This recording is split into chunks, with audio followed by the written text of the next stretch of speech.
School si before jahi mga taram matamdadi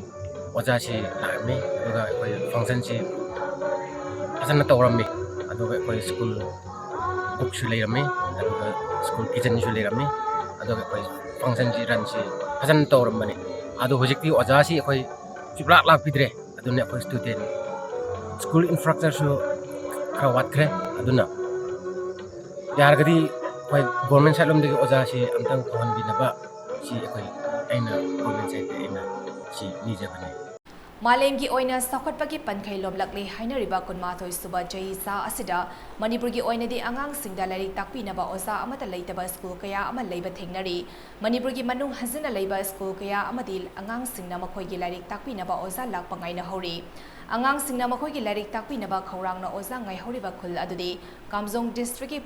पुनोराम खुलनी तांखोल फुरुप सिंगना खुंदाबा पुनोराम खुल हरिबा मफम असे इम्फालदगी kilometre 45 रोम चलगा Kamjong district कसोम sub division की मनुंग चंदा लेबनी म्यांमार ताइनबा साउदर्न तांखोल खुल सिंगी मरक्ता लेबा खुल असे मियोय चहुम रोमना खुंदाई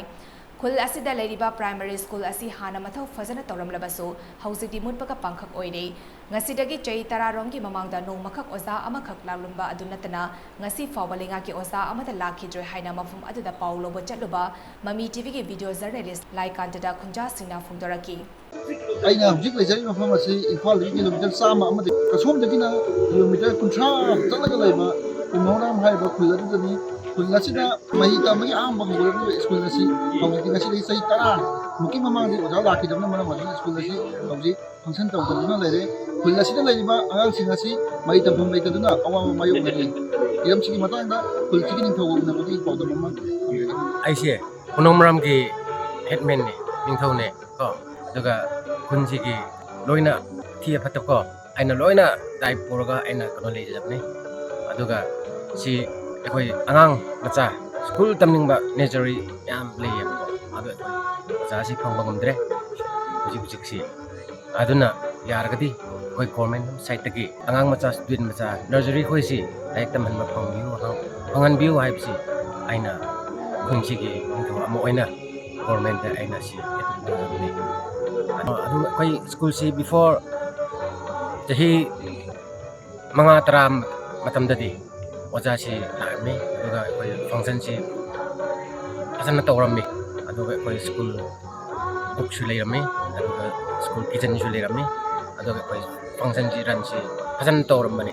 adu hojikti oja si koi chiplak lak pidre aduna koi student school infrastructure su krawat kre aduna yargadi koi government side lomdagi oja si amtang tohan binaba si koi aina government side aina si nijabane school gi oja si maming di aina khangmada asing ringoi village tagine ado hanadi ma amrak anirak di ma larami ado hojikti di subla laktre ma laktabisi jahi manga di jangdi legre adano hojik si akhoi marak akhoi si parliament student si manghan baya di haiduna akhoi na magi step si tu akhoi na kono torga thamli marak kano to ado toina di akhoi su function to bangre konna su akhoi maintenance si to bangre IBC हौजिकती खुनगी आंगांसिंगसी कराई अनकबा मफम Karamba जगादा खोगी आंगांसिंगसी school थाबीरी अखोई खमलांग academy को अदुदा कोइसु अदुम school फजबा हाबदी अदुदा nearest तारामिना अखोई थमसु लेई अदु अनम्बनदी इम्फानदसु mama Mopa पुरगा अदुम तमनबसु याव आंगांग school थारिबा जगा जो मफम 6 kilometre का लापी सिदगी किलोमीटर 50 मुक की चांगदा लेरे सा ngasi sai banga tarani mamani school asi lepkhibana school asi ta lenam oja adu mafam karai da leikhrabano mildi chathung ado ngasi bo phangdaba se lenga ki pun tin biu haiduna school asi ni thona noi ta phangdorakli government ki side ki aina pamjabadi akhoi ki school si fajana maintenance tobiba aduga angang nursery singsi sibu fajana laik tam anghanbiba oja si marang kaina thambiba IBC khoi ki akam koi upam masi